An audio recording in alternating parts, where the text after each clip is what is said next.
우리 옆 사람과 인사하겠습니다. 잘 오셨습니다. 반갑습니다.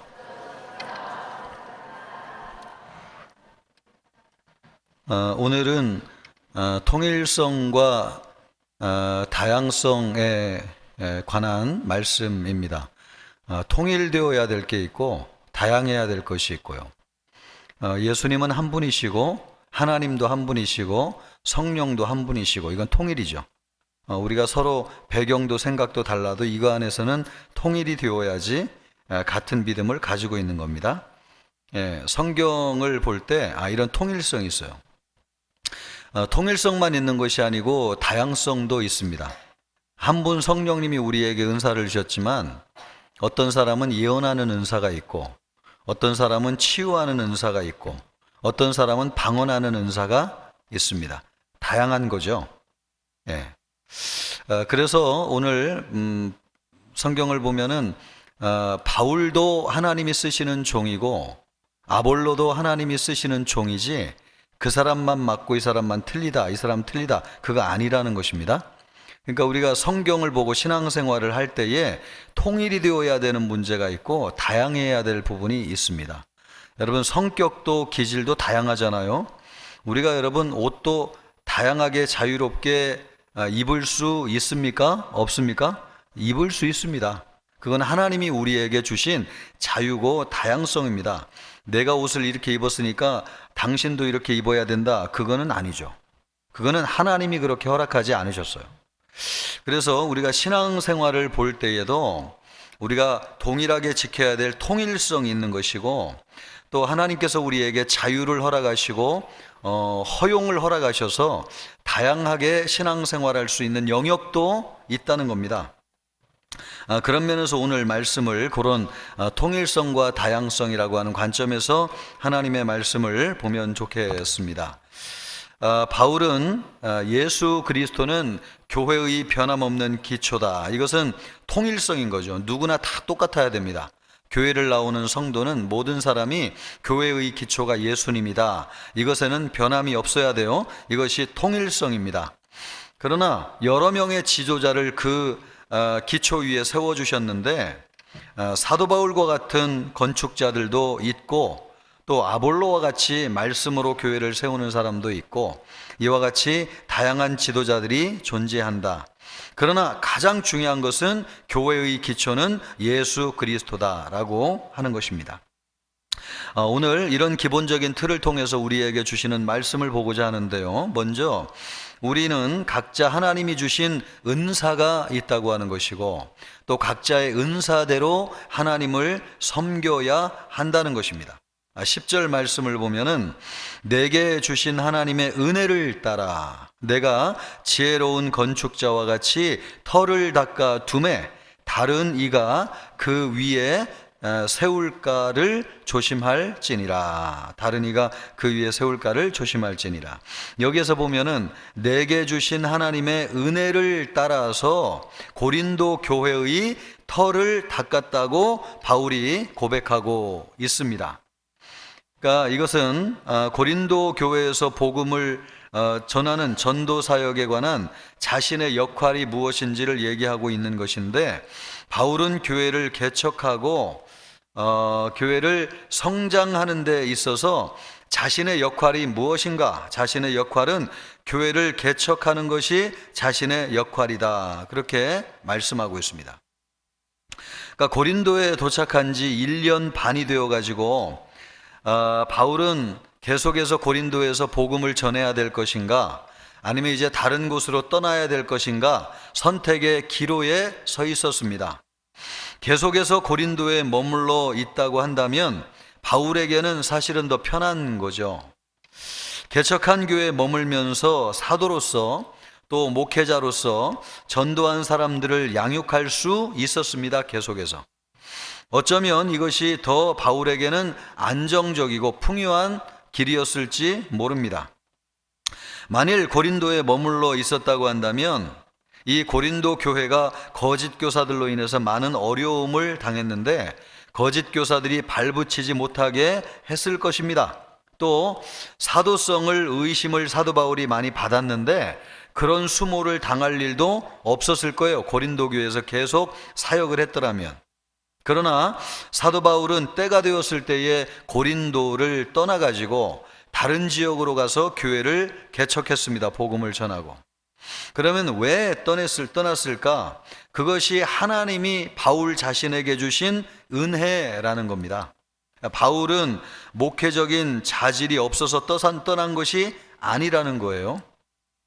고린도에서 생활이 변변치 못했기 때문에 떠난 것도 아니었습니다. 오직 한 가지 이유가 있는데, 그것은 바울을 향한 하나님의 뜻을 이루기 위해서 하나님이 바울에게 주신 은사라고 하는 것이 무엇인지를 알았기 때문에 그렇습니다. 하나님은 나에게 이런 은사를 주셨고 이 은사로 교회를 섬기는 것이 하나님이 나를 부르신 이유다라고 하는 것을 사도 바울은 분명히 알았다는 거예요. 그래서 그 은사로 섬겨야 될 때가 지났을 때 사도 바울은 고린도를 떠나가지고 은사로 섬길 수 있는 다른 곳으로 떠났다는 거죠. 하나님이 이방인의 사도로 부르시고 또 낯선 곳에 가서도 복음을 전하고 교회를 개척할 수 있는 은사를 주셨습니다. 사도 바울은 아무것도 없는 곳에서 복음을 전하는 일을 잘하시는 분이에요. 그리고 믿음이 없는 사람들에게 복음을 전해가지고 믿게 하는 은사가 있는 분이세요. 그래서 그런 은사를 활용해가지고 복음을 전하기 위해서 이제 고린도 교회가 어느 정도 세워졌으니까 다른 곳으로 떠난 거죠. 그래서 바통을 한 곳에 정착해 말씀을 조목조목 잘 가르칠 수 있는 은사를 가지고 있는 아볼로라고 하는 사람에게 그 바통을 넘겨 주었습니다. 그러니까 이 말씀을 통해서 우리가 정리하고자 하는 것은 바울은 심는 은사가 있는 사람이고 아볼로는 물 줘가지고 자라게 하는 은사를 가진 사람입니다. 이것을 통해서 우리가 알아야 되는 것은 하나님이 한 분이시지만은 사람을 쓰실 때에 각자 은사를 주셨는데 그 은사에 맞게 하나님이 쓰신다는 거예요. 그래서 그 사람에게는 이런 은사가 없는데 왜 그 사람은 그런 은사가 없어? 라고 얘기하는 것은 하나님의 원리에 합당하지 않다는 것이죠. 그 사람이 잘하는 게 있어요. 어떤 사람은 말을 체계적으로 잘하는 사람이 있고 어떤 사람은 또 노래를 참 잘하는 사람이 있고 어떤 사람은 조직과 행정을 잘하는 사람이 있고 또 어떤 사람은 예술의 은사가 있어가지고 교회를 아름답게 꾸미는 은사를 가진 사람들도 있습니다. 그런데 나는 행정적인 질서를 잘 조직하는 것을 좋아한다고 해가지고 그것이 없는 사람을 향해서 당신 왜 그것이 없느냐라고 비판하거나 그렇게 비난해서는 안 된다는 겁니다.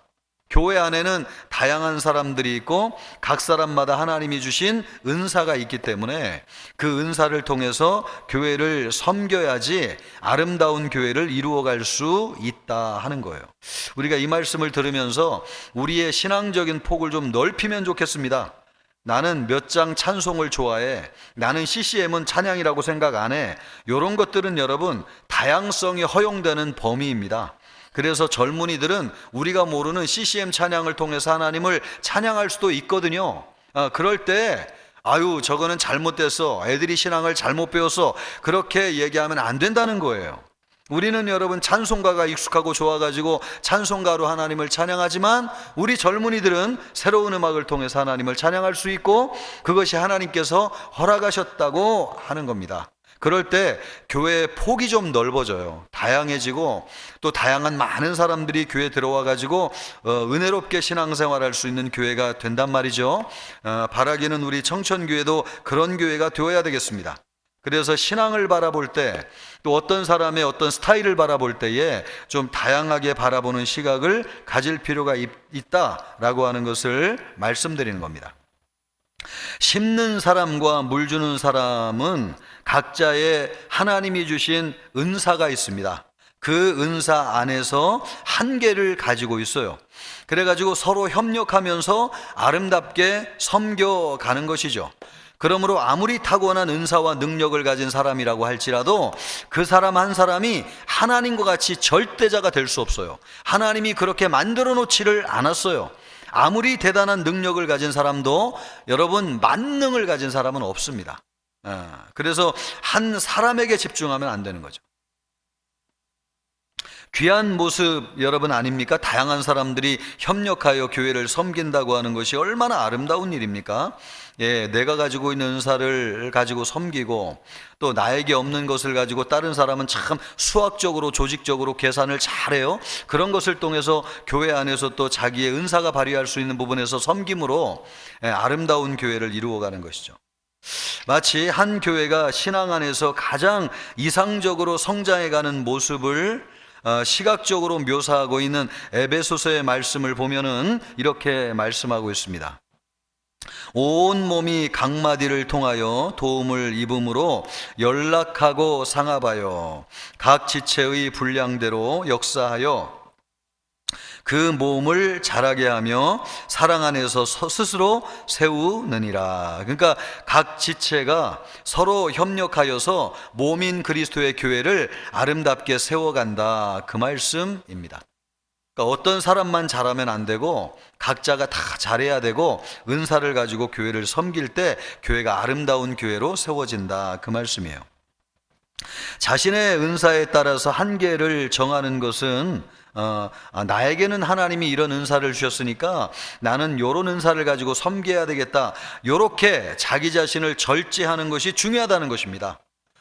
그리고 다른 사람을 바라볼 때에 나에게 없는 은사로 섬기는 것을 인정해 주고 그 사람을 세워주는 것이 필요하다는 거예요. 중요하다는 거예요. 그런데 우리는 여러분 그러지 못할 때가 참 많습니다. 그래서 내 신앙 안에 자꾸 갇히는 좁은 신앙인이 되는 경우가 많아요. 욕심이 많은 존재라서 그런가? 그렇지는 않을 거예요. 받은 은사가 각각 다른데 바울의 은사를 받은 사람이 아볼로의 일까지 하려고 하는 경우가 있습니다. 손이 발의 역할을 하려고 하고요, 또 다리가 눈의 역할을 하려고 하는 경우가 있습니다. 안타깝게도 자기 자신을 슈퍼맨으로 생각하는 목회자들이 종종 있기도 하고 또 그런 성도들이 종종 있는 것을 보게 됩니다. 자기 은사가 아닌 영역까지 하려고 하는 것을 우리가 보게 되는 거죠. 다른 지체를 인정하지 않고 혼자 다 하려고 하는 것입니다. 그런데 하나님이 우리를 그렇게 만들지 않으셨어요. 서로 협력해가지고 서로 일을 도와가지고 함께 하도록 하나님이 우리를 만드셨어요.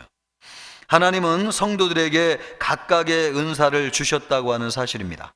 또한 성도마다 받은 은사가 다 다릅니다.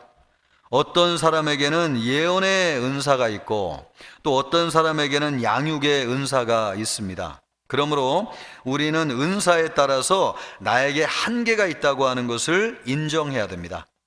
그 한계 안에서 최선을 다해가지고 충성하는 것이 중요하지, 나에게는 있고 다른 사람에게 없다고 다른 사람을 판대하고 정죄해서는 안 돼요. 이것은 다양성의 영역 안에 있는 것이기 때문에 그것을 서로를 인정해야 돼요. 하나님은 우리에게 요구하시는 것은 우리가 가진 은사 안에서 사명의 충성을 다하는 것입니다. 바라긴 우리 청천교회 성도님들이 그러기를 바랍니다. 예수 그리스도, 그러나 여러분 기초는 동일해야 되는데 그 기초는 예수 그리스도이고 이 기초가 허물어지면 그 건물이 허물어지는 것이죠. 11절 말씀을 보면 이렇게 말씀하고 있습니다. 이 닦아둔 것 외에 능히 다른 터를 닦아둘 자가 없으니 이 터는 곧 예수 그리스도라. 아멘. 이는 바울이 전한 그리스도께서 교회의 유일한 기초가 된다라고 하는 것입니다. 그러니까 교회의 가장 중요한 기초는 예수 그리스도. 다른 거는 흔들려도 이것만큼은 흔들리면 안 돼요. 이게 흔들리면 교회가 허물어집니다. 그래서 예수 그리스도의 복음을 많이 전해야 되고 예수님이 우리의 주님이라고 하는 것을 많이 찬양해야 돼요. 그리스도는 교회의 유일한 기초일 뿐만 아니라 우리가 살고 있는 세상의 유일한 기초이십니다. 예수 그리스도를 기초로 삼은 것만이 무너지지 아니하고 그 외에 어떤 것도 언젠가는 반드시 무너지게 되어 있습니다. 여러분, 우리 가정도 영원하려면 기초가 예수님이어야 됩니다. 우리 청천교회도 예수님 오시는 날까지 쓰임받기 위해서는 기초이신 예수님이 변함없어야 됩니다. 아멘이죠? 그것만 든든하면 절대로 무너지지 않습니다. 예수 그리스도 외에 그 어떤 그 사람에 의해서 닦여진 사상이나 업적이나 또 가치나 그런 것들의 교회의 기초가 되면 안 돼요. 여러분, 우리 개개인의 신앙의 기초도 예수 그리스도이어야 됩니다. 나에게 신앙의 영향을 많이 주신 분이 내 신앙의 기초가 되면 안 됩니다. 또 내가 신앙생활하면서 가지고 있는 어떤 사상이나 가치가 내 신앙의 기초가 되어서는 안 됩니다. 그런 것들은 다 허물어지게 되어져 있습니다. 오직 예수님의 기초 위에 세워질 때만 우리의 신앙이 흔들리지 않습니다. 우리는 이런 사실을 여러분 역사에서도 확인할 수 있는데, 주일날도 로마에 관한 말씀을 보았지만은 이 로마라고 하는 강대국이 얼마나 대단한 나라였습니까? 늑대에서 길러졌다고 하는 로몰루스에 의해서 753년도 BC 753년도에 세워졌다고 그랬잖아요. 그래서 이 티베르 강변의 작은 언덕에서 시작한 이 조그마한 나라가 이 이후에 지중해 전역을 정복하면서 불패의 신화를 자랑할 만큼 강력한 제국이 되었습니다. 지중해는 로마 제국의 호수다, 이런 말이 있을 정도로 이 로마는 강력한 나라였고, 또 우리가 로마와 관련돼서 알고 있는 유명한 말이 뭐가 있습니까? 모든 길은 로마로 통한다. 그런 말이 있을 정도로 이 로마는 세계를 지배하는 강력한 나라였어요.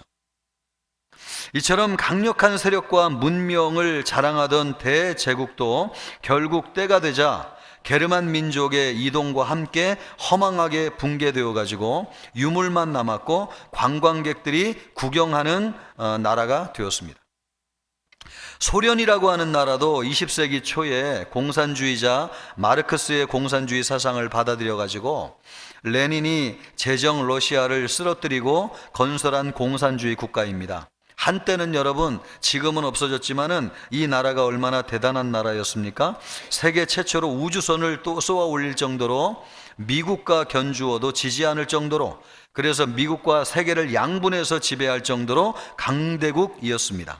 하지만 역시 때가 되자마자 때가 되면서 허망하게 붕괴되고 말았습니다. 그래서 소련이라고 하는 거대한 제국을 세웠던 레닌의 동상은 지금 다 철거돼 가지고 없어졌습니다. 우리가 세상에서 강력한 국가라고 생각하는 나라들도 그 기초가 예수 그리스도 위에 세워져 있지 않기 때문에 100년, 200년을 넘기지 못하고 허물어지는 나라들이 많이 있습니다. 하나님이 일찍이 다니엘을 통해서 말씀하신 것처럼 인간의 터 위에 세워진 것은 아무리 강대해 보이는 나라라도 결국은 무너지게 되어 있습니다. 이것은 비단 한 나라뿐만 아니라 각 사람의 인생도 마찬가지입니다. 그리스도를 인생의 기초로 삼지 않는 사람들은 역시 제 아무리 위대하고 화려하게 보여도 결국은 때가 되면은 무너지게 되어 있습니다. 그리스도를 인생의 기초로 삼지 않는 자들은 마지막 심판날 자신이 세운 모든 공력이 무너지는 것을 보게 될 것이고 또 영원한 멸망에 처하게 될 것입니다. 그러므로 우리의 삶이 어디에 기초가 있어야 되는가? 예수 그리스도 위에 우리의 삶의 기초가 세워져 있어야 됩니다. 또 여러분, 이 나라의 기초가 어디에 세워져 있어야 되느냐? 예수 그리스도 위에 세워져 있어야 됩니다. 오직 그리스도만이 죄와 사망을 이기고 부활하셔서 영원한 반석이 되셨기 때문에 그렇습니다. 우리의 신앙, 우리 가정, 우리 나라 예수님의 터 위에 세워지기를 주님의 이름으로 축복합니다. 구원은 크게 두 번째로 오늘 같이 보고자 하는 말씀은 무엇이냐면은 구원은 은혜로 얻었지만은 상급은 각자의 삶에 달려 있다. 좀 예민한 얘기일 수 있는데 이 상급에 관한 말씀입니다. 여러분, 상급은 있는 겁니까? 없는 겁니까? 뭐 성급하게 대답할 필요는 없습니다. 저는 잘 모르겠지만은 우리 원로 목사님은 상급이 없다고 말씀하셨습니까? 있다고 말씀하셨습니까? 잘 모르겠는데 저는 없다고 말씀하셨을 것 같아요. 있다고 말씀하셨습니까? 예, 오늘 또 성경에 저는 또 상급이 있다고 몇 번 제가 말씀드린 적도 있습니다. 그럼 이 상급이 있는 건가 없는 건가 어떻게 보아야 되는가? 여러분, 이것은 우리가 꼭 성경을 볼 때 알아야 되는 것도, 이것도 통일성과 다양성에 관한 큰 범주 안에서 우리가 이해할 필요가 있는데 말입니다. 만약에 2000년 전의 사람들이 오늘 우리가 타고 있는 자가용 자동차를 보면은 뭐라고 묘사할까요? 자동차를 2000년 전에 살던 사람들은 자동차를 우리에게 이해시킬 만큼 상세하게 바퀴도 있고 엔진도 있고 엔진 오일도 있고 이런 것들을 여러분 자세히 묘사할 수 있겠어요? 없겠어요? 크게 대답해 보세요. 묘사할 수 있겠어요? 없겠어요? 없어요. 우리 지금 대부분 다 아파트에 살고 있는데 2000년 전에 살고 있는 사람이 오늘 우리가 살고 있는 이 시대를 환상으로 봤는데, 너무나 많은 사람이 우리가 살고 있는 아파트에 살고 있잖아요. 그런데 이 아파트를 보고 우리가 알고 있는 아파트를 그대로 글로 표현하라고 하면 2000년 전의 사람들은 그대로 표현할 수 있겠어요? 없겠어요? 없어요. 그것을 꼭 아셔야 돼요. 그래서 요한계시록은 여러분, 우리가 이해하는 것이 어려운 이유가 뭐냐면 2000년 전에 살았던 요한이 미래에 있을 일을 기록하였기 때문에 우리가 요한계시록을 이해하기가 어려워요. 왜냐하면 요한이 미래에 관한 일을 보았을 때는 자동차도 없는 시대에 살고 있었잖아요. 아파트도 없는 시대에 살고 있었잖아요. 그런데 그가 보았던 것은 우리가 살고 있는 현실을 보았단 말이에요. 근데 그것을 성경에 기록하려고 하니까 자동차를 뭐라고 기록하겠어요? 말이 안 되지. 아파트를 뭐라고 기록하겠어요? 제가 볼 때는 아파트를 벌통이라고 얘기하지 않았을까, 이런 생각이 들어요. 왜냐하면 아파트하고 제일 비슷한 것이 벌통 아닙니까? 미래 보니까 사람들이 벌통에 살고 있더라, 이렇게 기록하면 여러분, 우리가 그것을 보고 현대인들이 벌통에 산다고 그러면 이게 이해가 됩니까? 안 되죠. 그러니까 여러분, 언어적인 한계가 있다고 하는 것을 꼭 아셔야 돼요. 이 상급이 있느냐 없느냐도 하나님 나라에 가서 이루어질 일이잖아, 그죠? 예, 그런데 하나님 나라에 들어가서 우리가 보면은 상급이 있기도 하고 상급이 없기도 해요. 여러분, 제 말이 틀려요, 맞아요? 대답을 못 하시네. 그러니까 우리가 이 세상에서 살고 있는 개념으로 보니까, 거기에서 가서 보니까 상급이 있는 것 같기도 하고 또 없는 것 같기도 해요. 이미 여러분, 구원받아가지고 천국에 들어가서 영생을 살면 그 영생 안에 우리가 이야기하는 상이라고 하는 개념도 그 영생 안에 다 들어있겠습니까? 안 들어있겠습니까? 이미 다 들어있어요. 천국에는 우리가 생각하는 것처럼 가진 자는 만족하고 없어가지고 불만족하고 그래요, 그렇지 않아요. 그럴 일이 있을 수가 없어요. 천국에는 구원받은 모든 사람이 100% 다 만족하는 삶을 사는 곳이 천국이에요. 그러니까 천국인 거죠, 그죠? 예, 그렇기 때문에 구원받고 영생을 얻은 것만으로도, 여러분, 그것만으로도 100% 만족하기 때문에 더 이상 나 왜 상을 못 받았지? 이런 생각 하겠어요, 안 하겠어요? 절대 그런 생각하지 않습니다. 절대. 그런 생각을 한다고 하면 그것은 천국이 아니에요. 그냥 천국에 들어가는 순간 100% 만족합니다. 아멘입니까? 아멘.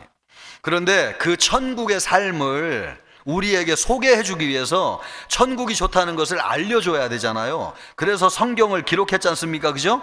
그러다 보니까 오늘날의 개념으로 볼 때 보니까 좀 더 열심히 믿고 충성을 했던 사람들은 요한계시록도 봐도 하나님의 보좌 가까운 데 가가지고 24장로들이 찬양하고 예배하고 있잖아요. 그죠? 그리고 그 이후의 성도들은 또 그 이후에 좀 하나님 보좌보다는 좀 더 멀리서 예배하고 있고, 그것을 오늘날 살고 있는 우리의 개념으로 보니까 하나님 근처에서 예배하는 24장로는 상을 받은 것 같고 그렇지 못한 사람들은 상을 못 받은 것 같아요. 그것을 어떻게 설명해야 되나? 그러다 보니까 성경을 기록하는 사람들이 오늘날 우리가 사용하는 언어를 가지고 표현하다 보니까 상이 있는 것처럼 쓰기도 하고 또 그것이 없는 것처럼 기록하기도 해요. 그러다 보니까 이 성경을 가지고 상이 있느냐 없느냐를 벌써 이게 깊은 잠 가운데 빠지셔가지고 여기 저도 어려워요. 그래서 이거 그러니까 뭘 얘기하고자 하는 겁니까? 여러분 성경을 볼 때 언어적인 한계가 있다고 하는 것을 그래서 이런 거 가지고 싸워야 되느냐 말이에요. 여러분 싸우지 마세요. 신학자들도 상이 있다는 사람이 있고 없다는 사람이 있고 제가 볼 때는 다 맞는 얘기하는 거예요. 천국에 가서 있을 일을 오늘날 살고 있는 언어로 표현하는데 여러분 혼동이 되지 않겠습니까? 어떤 언어도 100% 하나님의 나라를 완벽하게 모사할 수 없어요. 그래서 막 보석이 깔려 있고 막 금은보화가 설치 있고 여러분 그렇게 이야기하잖아요. 그래가지고 어떤 사람은 야 천국에 가면 막 보석이 있다. 물론 보석 같은 게 있겠죠. 막 반짝이는 거 뭐가 있겠죠. 그러나 우리가 세상에서 보는 그런 보석과는 다른 개념의 그런 영광스러운 천국을 묘사하기 위해서 그렇게 얘기했을 거란 말이죠. 그렇기 때문에 언어적인 한계가 있다고 하는 것을 기억하시고 배정원 목사가 설교할 때 어떤 때는 상급이 있는 것처럼 얘기한다. 그것도 아멘이고요. 어느 날은 또 상급이 없는, 상급이 뭐 중요해요? 구원만 받으면 되지. 이것도 아멘이고요. 그래요, 안 그래요? 우리 성도님들은 좀 그러면 좋겠어요. 저를 찾아가지고 아니 언제는 왜 또 상급이 있다고 그러고 왜 네 뭐 없다고 그러냐. 말도 안 되네. 그러면 안 됩니다, 여러분. 언어적인 한계가 있고 성경이 같은 성경이지만 66권 얼마나 많은 성경입니까? 그래서 거기에서는 그렇게 얘기할 때도 있고 여기서는 표현상 같은 얘기를 좀 더 다르게 얘기할 수도 있습니다. 그래서 성경을 볼 때 진리는 하나예요. 예수 그리스도를 통한 구원, 하나님 성령 유일하신 분 하나지만은 표현할 때는 다양하게 할 수 있다는 걸 여러분 좀 이렇게 넓혀놔야 된다는 것입니다. 아시겠죠? 그래서 아주 비본질적인 거 가지고 막 이렇게 맞고 틀리고 목숨 걸고 싸우고 그러면 안 돼요. 성경이 허용하는 범위를 우리가 다 인정해야 됩니다. 그런 면에서 지금 요 상급이 여기 나오기 때문에 제가 그 얘기를 하는 거예요. 그렇게 아시고 이 말씀을 들으면 좋겠어요. 여기에서 이 터라고 하는 것은 예수 그리스도를 이야기하는 겁니다. 이 터 위에 다른 재료를 가지고 집을 지었을 때 그 결과가 어떻게 나타나는지 14절 15절에서 자세히 말씀하고 있습니다. 우리 14절 15절 같이 한번 읽어보겠습니다. 14절 15절 자 같이 읽습니다. 만일 누구든지 그 위에 세운 공적이 그대로 있으면 뭘 받고요? 여기 상이 나오잖아요. 나오긴 나와요. 그리고 15절 누구든지 그 공적이 불타면 해를 받으리니 그러나 자신은 구원을 받되 불 가운데서 받은 것 같으니라. 구원을 받되 불 가운데서 받는 구원도 있다는 거죠. 그러니까 기초가 예수 그리스도 위에 예수 그리스도인데 그 예수님 위에 우리의 신앙을 우리의 인생을 무엇으로 쌓아가느냐가 중요하다는 것입니다. 그래서 그 건물 위에 신앙의 기초가 예수 그리스도인데 그 위에 나를 위한 건물을 쌓으면 불이 임했을 때 불타서 남는 게 없는 것이고 그 위에 기초도 예수님이지만 하나님을 위해서 예수님을 위해서 우리의 인생과 신앙을 쌓게 되면은 여러분 해가 공력이 임했을 때에 그것이 남아가지고 하나님 앞에 인정을 받는다는 것입니다. 우리 여러분 성도님들이 교회를 다 섬기잖아요. 다 교회 나와가지고 예수 믿고 신앙인이 됐는데 그런데 교회 나와가지고 찬양을 하는 분들도 마찬가지예요. 찬양을 할 때에도 찬양을 하면서 나를 뽐내기 위해서 찬양할 수 있어요. 그리고 정말 하나님의 영광을 드러내기 위해서 찬양할 수 있어요. 겉으로 보기에는 티가 안 나요. 그런데 언제 티가 나느냐? 불이 임하는 공력이 임할 때 하나님이 보시면 딱 아는 거죠. 나를 위해서 찬양대에서 찬양했던 사람은 하나님의 심판대 앞에 섰을 때에 인정을 받는다는 거예요? 못 받는다는 거예요? 그것이 없어진다는 뜻이에요. 그런데 정말 찬양은 못하고 악보도 잘 보진 못하지만은 찬양대 서가지고 하나님의 영광을 정말 진심으로 찬양하기 위해서 믿음으로 찬양했다는 거예요. 그러면 하나님 앞에 섰을 때 그것을 인정해 준다는 거예요? 안 인정해 준다는 거예요? 인정해 준다는 것입니다. 바로 그것을 얘기하는 것입니다. 그래서 우리가 다 구원받아가지고 기초가 예수님인데 그 위에 무엇으로 세우냐 너무 중요해요. 여러분 예배도 무엇을 위해서 예배해야 되냐? 예수님을 위해서 예배한 우리가 되어야 될 줄 믿습니다. 여러분 예배는 신령과 진정으로 하나님을 예배하는 것이고 하나님을 찬양하는 것이 예배하는 것이고 하나님의 말씀을 받는 것이 예배인데 그런 믿음으로 예배할 때 하나님이 그것을 인정해 주신다. 아멘이죠? 그런데 예배를 드리면서도 오늘 이 교회는 예배를 잘 드리나 못 드리나 또 왜 저렇게 얘기하나? 이 교회는 뭐 이렇게 부족해. 이렇게 예배를 드리면 여러분 하나님 앞에 섰을 때에 그 예배를 인정받아요? 못 받아요? 못 받는다는 것입니다.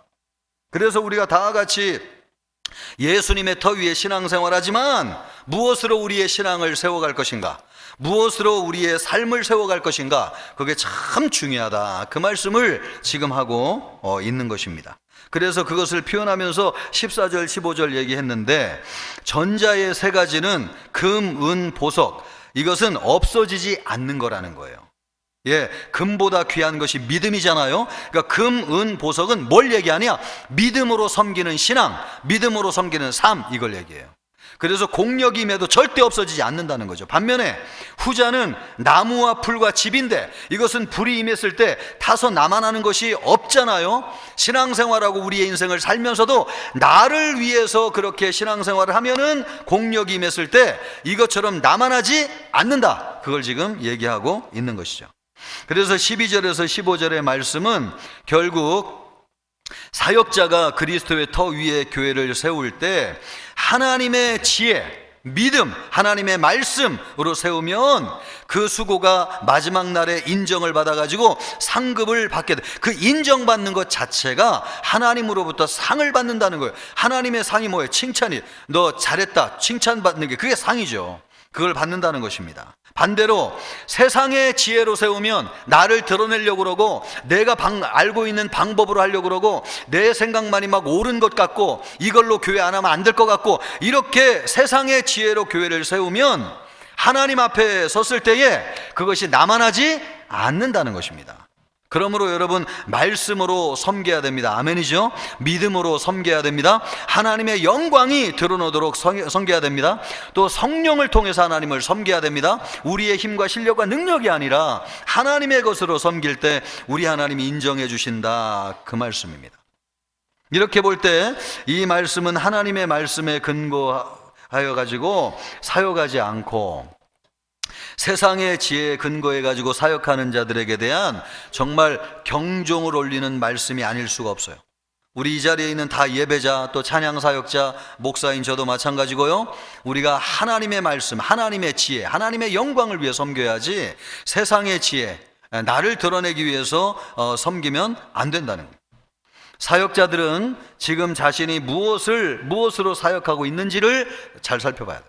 그래서 지금 이 자리에 우리 예배하고 있는 우리도 무엇으로 예배하고 있는가를 잘 살펴보아야 돼요.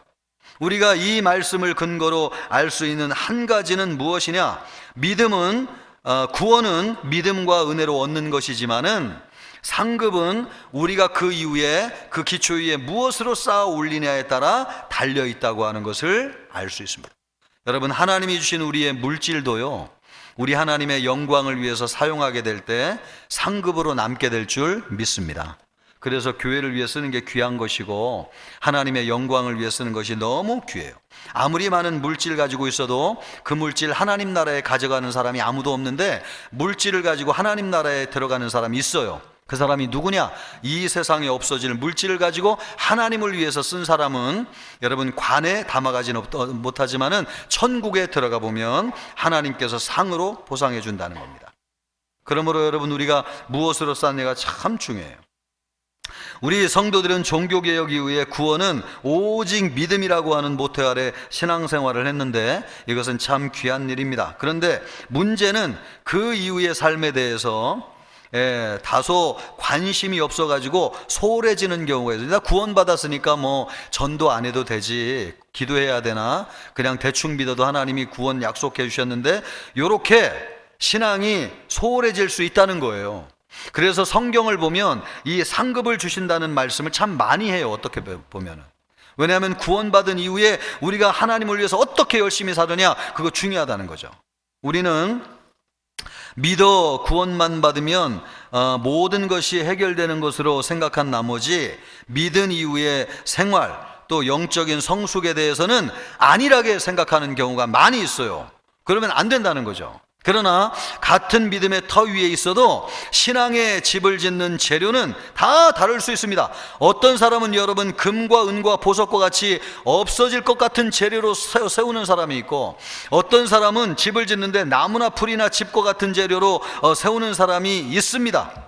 예, 금은 보석은 없어지지 않는 것이고 나무 풀 집은 없어지는 것입니다. 어떤 재료로 신앙의 집을 짓느냐에 따라 가지고 구원 이후의 상급에는 달라질 수 있다는 거예요.